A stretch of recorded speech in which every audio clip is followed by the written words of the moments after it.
Hello friends, कैसे हैं आप सब। आई होप कि आप सब बहुत अच्छे होंगे। मैं भी बहुत अच्छी हूँ। और स्टार्ट करते हैं नेक्स्ट डे चैलेंज। मतलब फर्स्ट डे हो चुका था, आज सेकेंड डे है, तो इसकी प्रिपरेशन करते हैं और देखते हैं कि सेकेंड डे में हम क्या क्या कंप्लीट कर सकते हैं और क्या क्या कंप्लीट नहीं हो पाएगा हमारा, उसकी भी बातें करेंगे। तो सेकेंड डे में हम क्या करेंगे, हमारा मॉर्फोलॉजी का फर्स्ट लेक्चर पूरा कंप्लीट हो गया था, जिसमें कि हमने नोट्स कर लिए थे, डीपीपी कर लिए थे और एनसीईआरटी रीडिंग भी हो चुकी थी। ठीक है, तो अब हमें क्या करना है, अब हमें करना है बॉटनी का chapter number 6 morphology of flying plant का सेकेंड लेक्चर, जिसमें नोट्स, डीपीपी और एनसीईआरटी को कंप्लीट करेंगे। ओके, और फिर हमें क्या करना है, और अगर टाइम बचा तो हम क्या करेंगे, element classification of periodic table का फर्स्ट लेक्चर भी करेंगे। और एक चैप्टर हमारा है वेक्टर का, या तो उसे देख लेंगे या तो फिजिक्स का एक नोट का चैप्टर्स है, सब बेसिक कॉन्सेप्ट का चैप्टर है, उसे भी कंप्लीट करना है हमें, बेसिक मैथ्स। ओके, तो चलिए स्टार्ट करते हैं फिर, और लेट्स स्टार्ट। तो सबसे पहले हम चलेंगे अपनी फ़ोन की स्क्रीन पर। तो ये रहा, पहले तो हमें ये कंप्लीट करना है, तो इसे हम साइड में रखते हैं। आज डेट 10 है, ठीक है, तो इसे क्लोज़ करते हैं एंड इसे साइड में रखती हूँ मैं इस तरह से।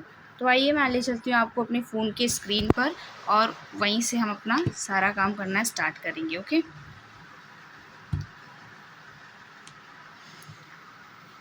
जैसे कि फ़ोन की स्क्रीन खुल चुकी है,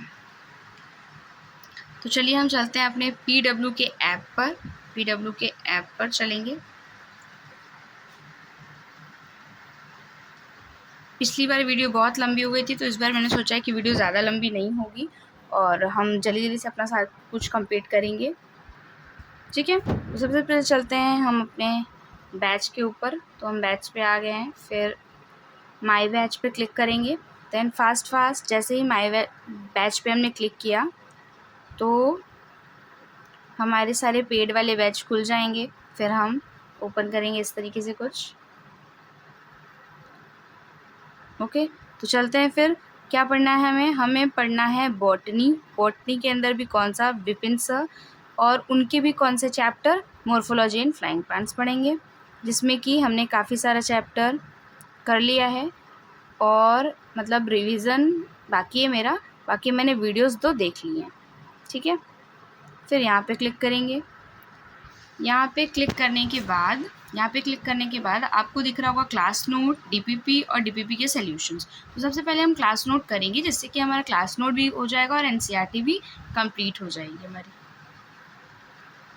लोडिंग हो रही है, जल्दी से हो जाए फास्ट, क्योंकि हमें छोटा सा है ये, करीबन सर ने इसे 1 घंटे में कंप्लीट कराया है, तो हम चाहेंगे कि थोड़ी जल्दी और कंप्लीट हो जाए हमारा। हमें इसे डीपीपी भी करना है, बहुत सारा काम करना है, तो देखते हैं हमें कितना टाइम लगता है ये सब करने में।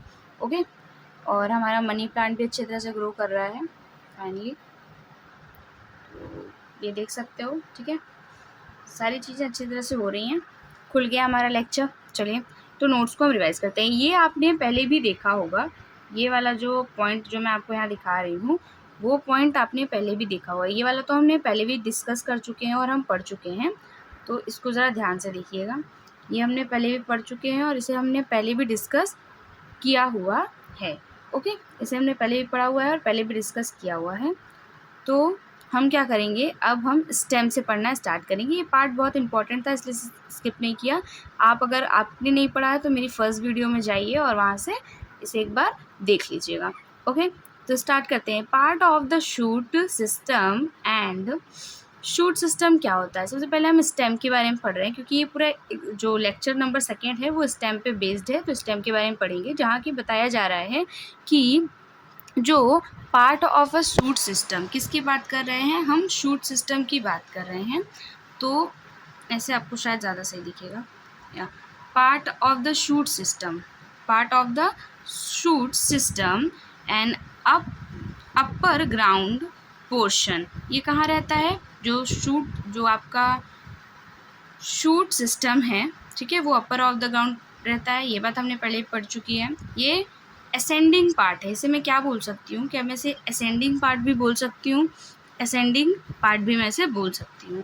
फिर अब एक ध्यान से देखना कि अराइज कहाँ से हो रहा है, स्टेम कहाँ से। जब हम शीट लगाते हैं तो रूट जो है वो रेडिकल से अराइज होती है, जो शूट है वो पेम्यूल से अराइज होती है। स्टेम जो होगी यंगर होगी तो उसमें ग्रीन कलर की जो स्टम्स होगी, जो आपकी टहनियाँ होंगी, शाखाएं होंगी, वो ग्रीन कलर की होंगी।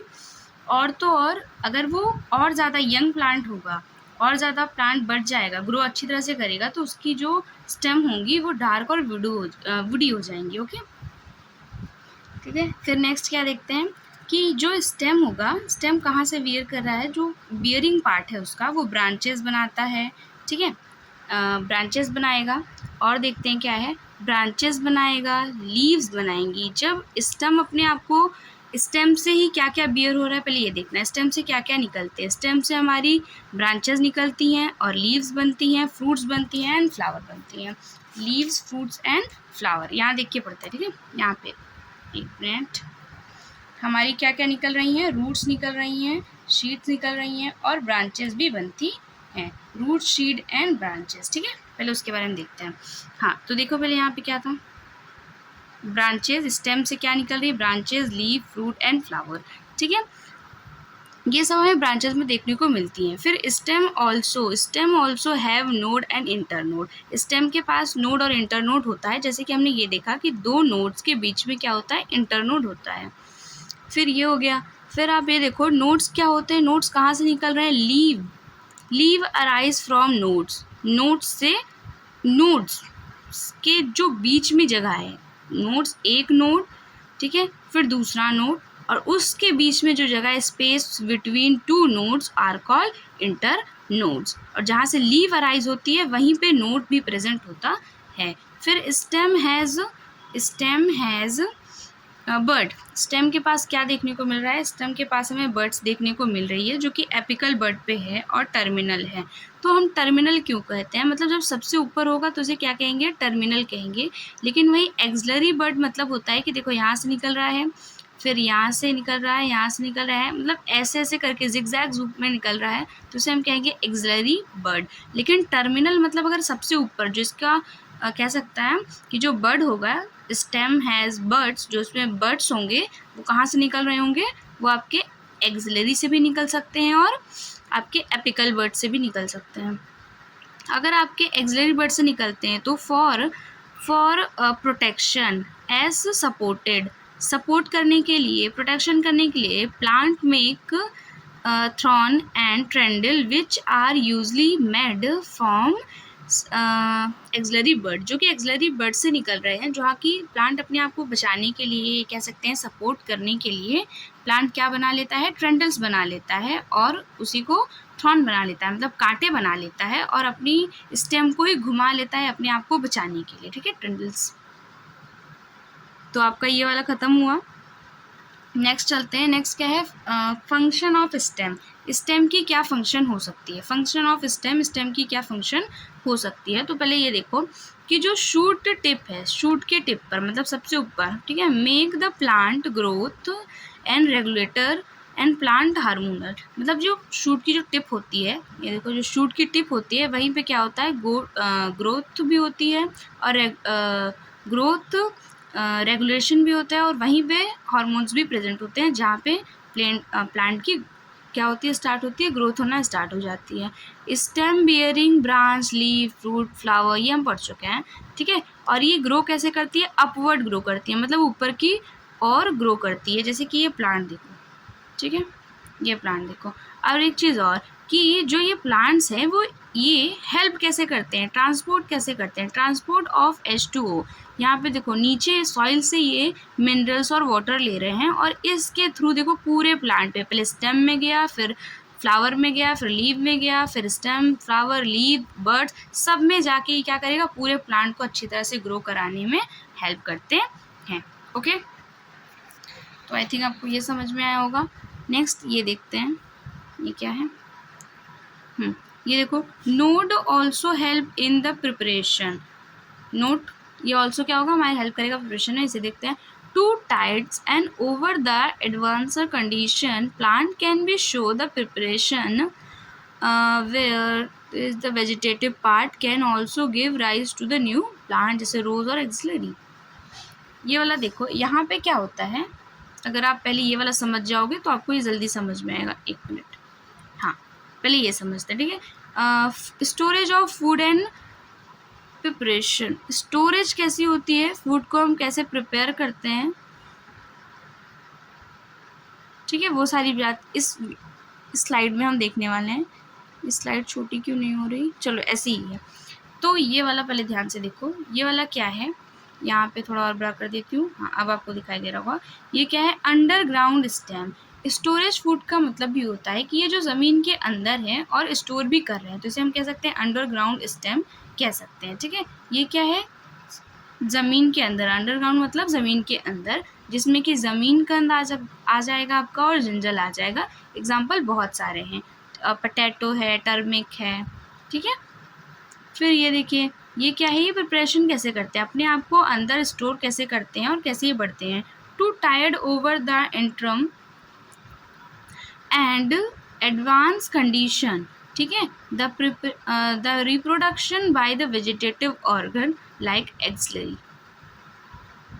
नेक्स्ट ये देखना, ये क्या है, टेंस। तो ये क्या होते हैं, ऐसे कुछ प्लांट्स होते हैं जो अपने आप को, इनकी क्या होती है, जो लीव्स होती है वो मॉडिफाई हो स्टेम जो होती है वो मॉडिफाई हो जाती है और कुछ टेंडेंट के फॉर्म में बन जाती हैं, ठीक है, मतलब घूम जाती हैं। ऐसे कई सारे प्लांट देखे होंगे ना जिनकी जो स्टेम है वो इस तरह से घूम जाती हैं, तो उन्हें हम टेंडल्स भी कह सकते हैं। इसका एग्जाम्पल बहुत सारे हैं, आप यहाँ पे एग्जाम्पल देख लो और वो हमें लर्न भी करने हैं, ठीक है। सारे के सारे एग्जाम्पल हमें लर्न करने, जैसे वाटरमेलन हो गया, कुकुम्बर का हो गया, तो ये सारे प्लांट्स है, ओके।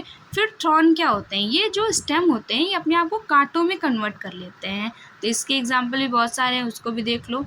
और एक होता है फोटोसिंथेसिस, कुछ ऐसे होते हैं जो अपने आप को क्या करते हैं, फोटोसिंथेसिस के थ्रू, मतलब कि यहाँ पे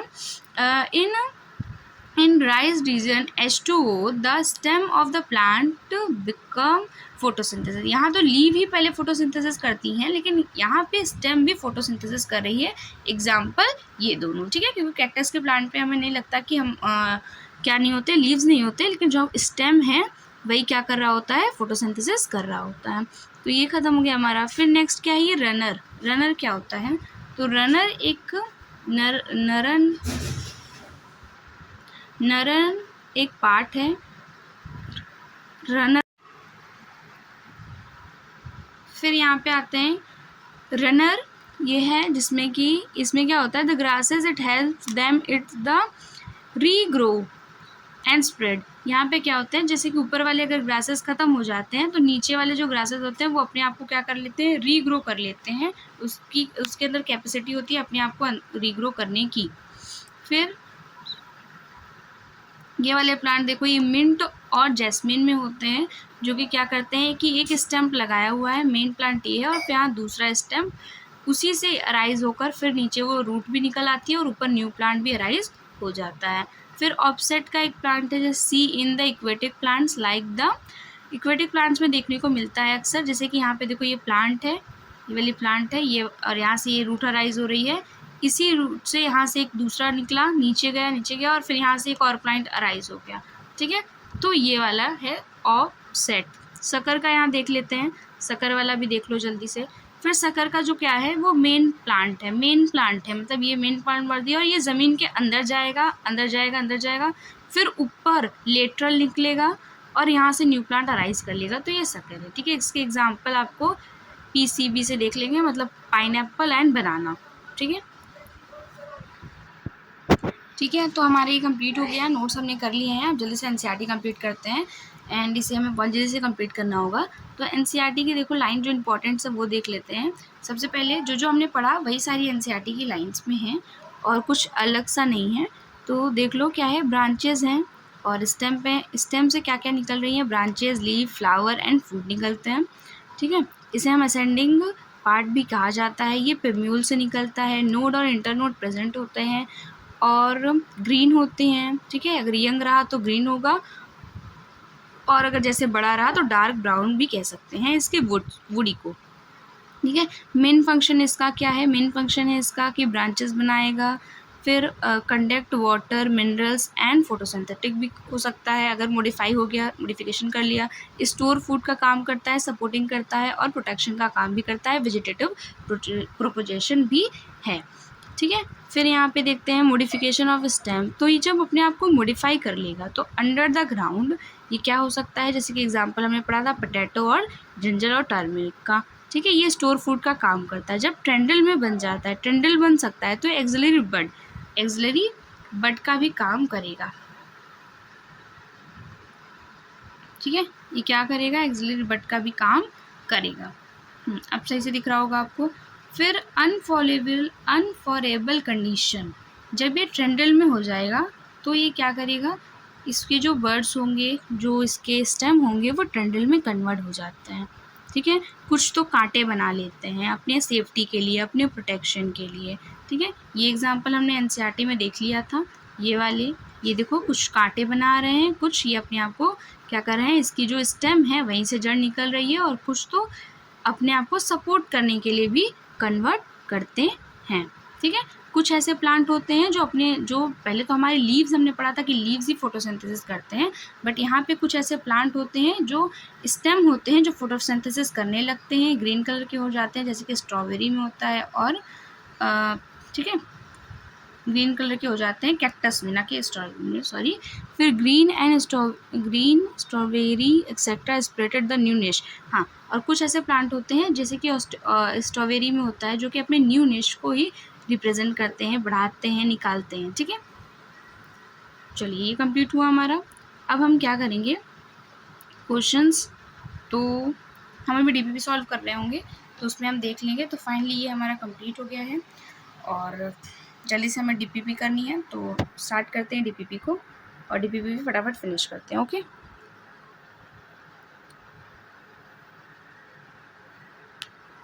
चलिए 9 क्वेश्चंस हैं जिसके हमें 36 मार्क्स मिलेंगे। तो हम स्टार्ट करते हैं। जब फर्स्ट टाइम मैंने इसको वीडियो देखी थी, और नहीं, शायद वीडियो देखने से पहले जब मैंने अटैम्प्ट किया था तो मेरे 21 मार्क्स आए थे। अब हमने रिवीजन कर लिया है और वीडियो भी अच्छी तरह से देख ली है, तो अब देखते हैं कि कितने मार्क्स आएंगे। क्या अच्छी तरह से ये चैप्टर क्लियर हो गया है कि नहीं, ये देखते हैं। ठीक है, ओके, ठीक है, तो ये हमारा खुल गया, आंसर मिल गया। चलिए जैसे दे देते हैं। The stem develop from the dash of the embryo of a germinating shade. तो क्या होगा, स्टेम जो हमारी कहाँ से निकल रही है, फिम्यूल से निकल रही है। ठीक है, देखते हैं, सबमिट कर दिया। अब इसे हम करने वाले हैं सबमिट और देखते हैं सही है कि नहीं। तो ये आंसर सही है। नेक्स्ट पे मूव ऑन करते हैं। Young stem is, young stem को हम क्या कहेंगे, वो कैसी रहेगी, वुडी रहेगी, ग्रीन रहेगी, नॉन फोटोसिंथेसिस, तो ग्रीन रहेगी। कैसे दिखती है, ग्रीन कलर की ही दिखती है यंग वाली।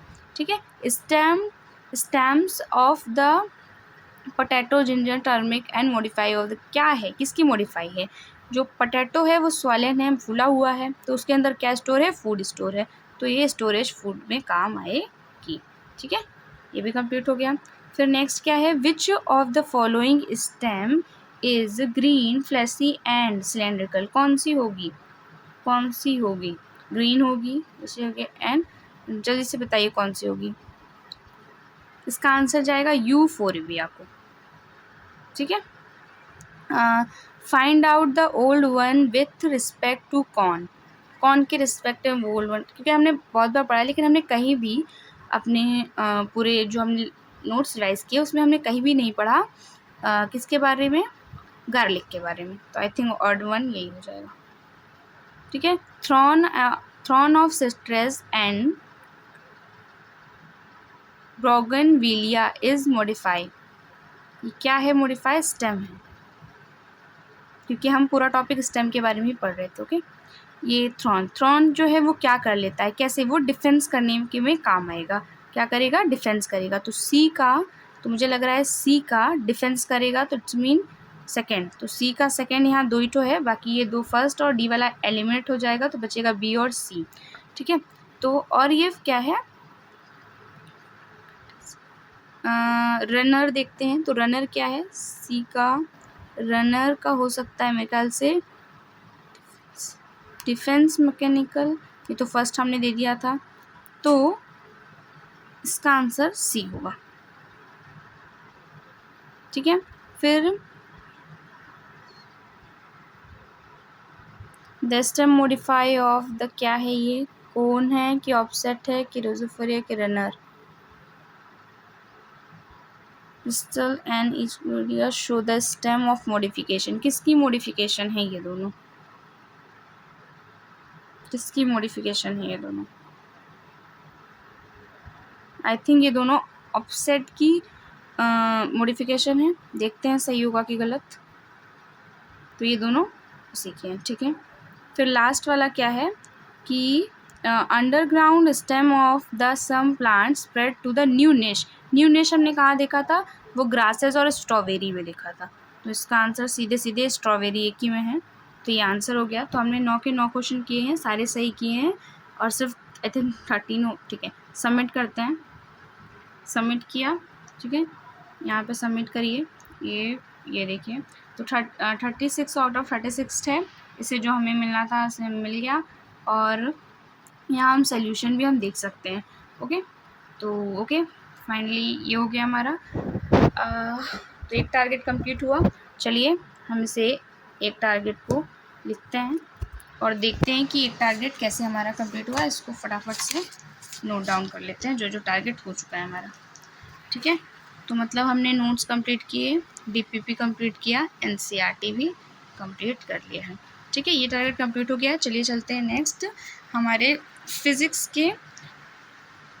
मैं कह सकती हूँ कि फ़िज़िक्स का कुछ क्वेश्चन कंप्लीट करना है, पहले उसे कंप्लीट करते हैं।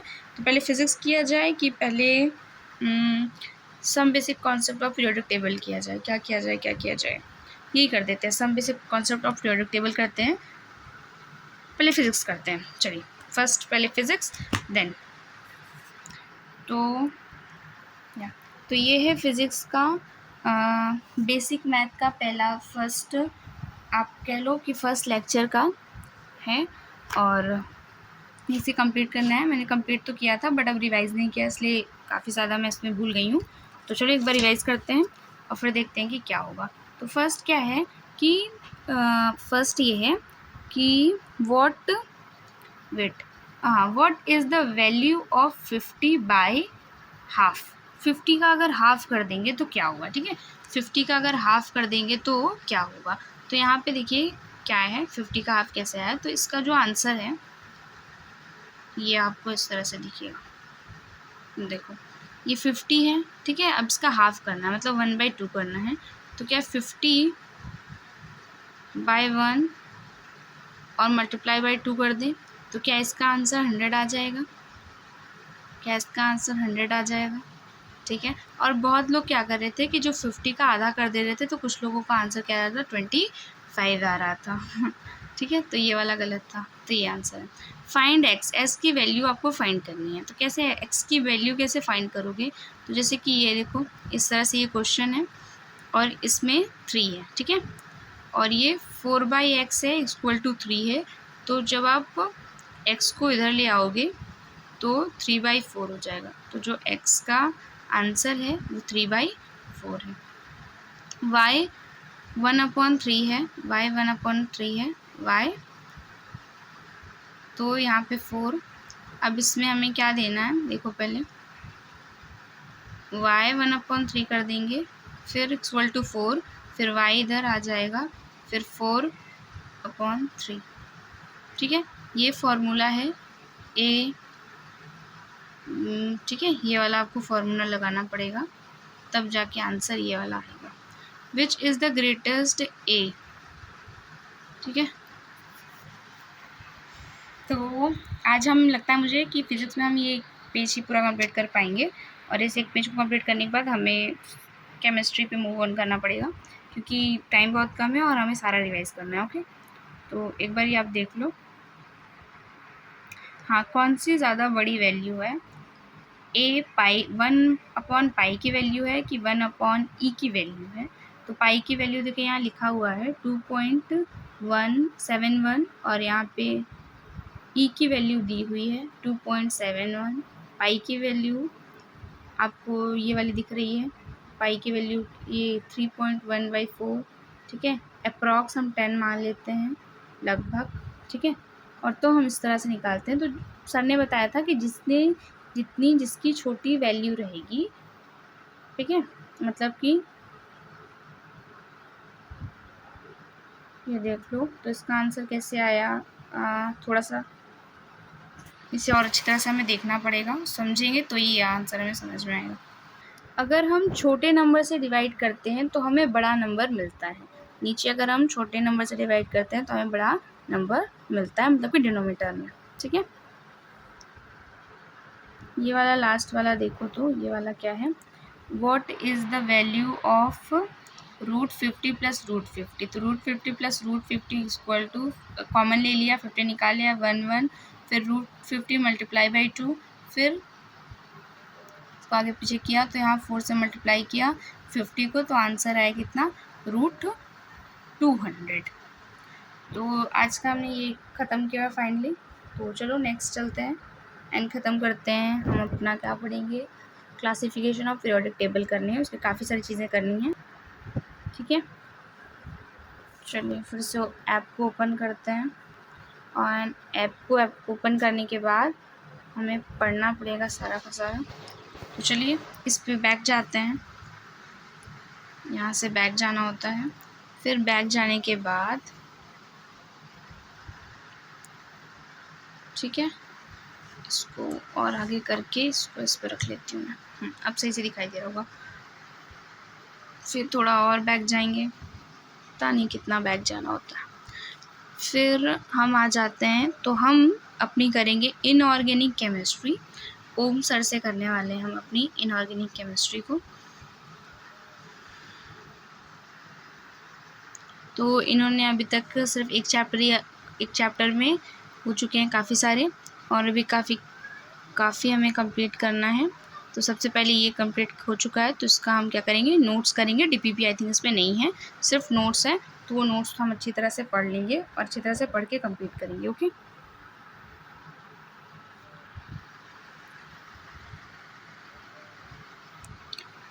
तो ये रही ओम सर की सारे नोट्स।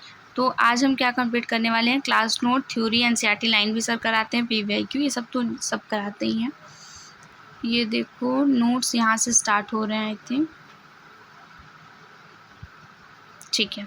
तो हम करने क्या वाले हैं, ये हमारे चैप्टर्स हैं पूरे, periodic table, chemistry, chemical bonding है, को ऑर्डरिंग, कंपाउंड्स हैं, डी ब्लॉक है, एंड एफ डी ब्लॉक है, पी ब्लॉक है, एंड सॉल्ट एनालिसिस हमें करनी है। तो सबसे पहले ये पढ़ते हैं प्रिंसिपल, ठीक है। क्वांटम नंबर प्रिंसिपल के बारे में पढ़ेंगे। तो क्वांटम नंबर प्रिंसिपल हमसे क्या कहता है, क्वांटम नंबर प्रिंसिपल ये कहता है कि एन जो होता है वो शेल नंबर होता है। क्वांटम नंबर प्रिंसिपल मतलब एन जो होता है वो शेल नंबर होता है। अब वो शेल नंबर क्या हो सकता है, 1 2 3, जितने भी हमारे शेल नंबर उन्हें हमने 1 2 3 दिया हुआ है, ठीक है। फिर उसी तरीके से हमें पता चलना चाहिए कि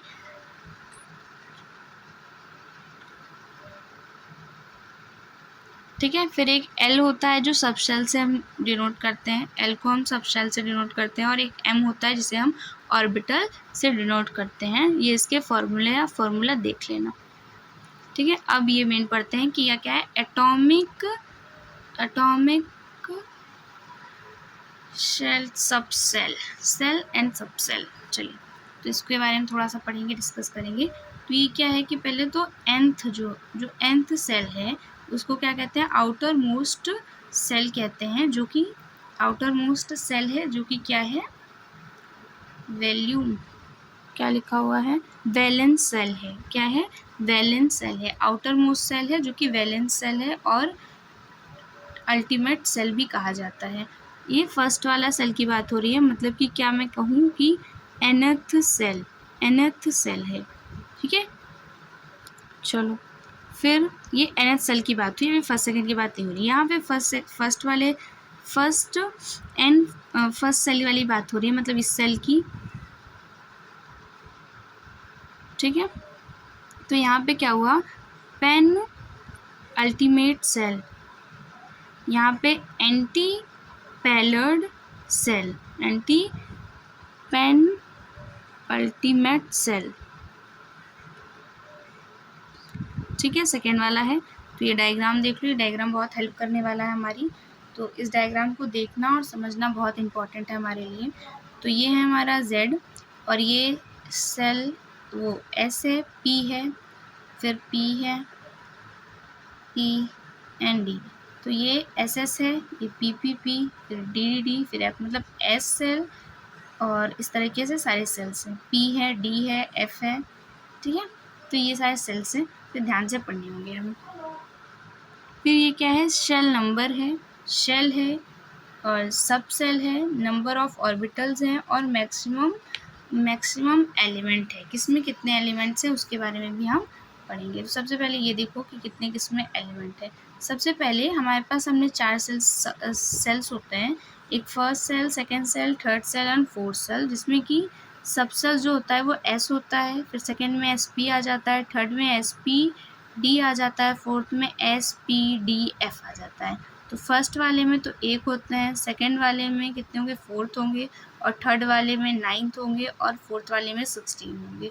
तो इसका अगर आप फर्स्ट का कर दोगे तो सेकंड हो जाएगा, फोर्थ का 8 हो जाएगा। मैक्सिमम इलेक्ट्रॉन फिलिंग 1 में 2 होता है तो उसको 2 से मल्टीप्लाई कर दोगे तो आंसर आ जाएगा। 9 का 2 से करोगे तो 18 आएगा, 16 का 2 से करोगे तो 32 आ जाएगा, ठीक है। तो आई होप कि आपको ये सारी चीज़ें समझ में आ रही होंगी। चलो अब इसे देखते हैं क्या है।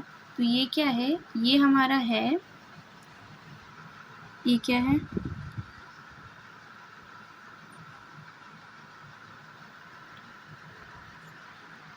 चलिए एक प्रिंसिपल है, उसके ऊपर डिस्कस करते हैं कि ये प्रिंसिपल क्या है और किस तरह से वर्क करता है, ठीक है। तो सबसे पहले ये देखो, ये इस तरह से कुछ फिलिंग है जिसे हमें फॉर्मूले से भी करना होता है और खुद से भी करना आना चाहिए। तो फर्स्ट सेल में जो होता है S, फर्स्ट S है, सेकेंड सेल में सेकेंड S है, थर्ड सेल में SP है एंड थर्ड में SP, फिर 3P है, फिर फोर्थ में SDP है और फिफ्थ में 4S, 5S, 4D, SP है, ठीक है। देखो इसमें क्या करना होता है कि सबसे पहले वाले में तो जो नंबर लिखे होते हैं वो पहले वाले में लिख के पूरा SS फिल कर दो। फिर सेकंड वाले में क्या होता है, सेकंड वाले में P ब्लॉक आ जाता है, सेकंड वाले में क्या आ जाता है, सेकंड वाले में P ब्लॉक आ जाता है। तो जैसे कि आपका फर्स्ट S अगर फिल हुआ तो सेकंड में फिर P ब्लॉक आना चाहिए, फिर P ब्लॉक फिल होना चाहिए।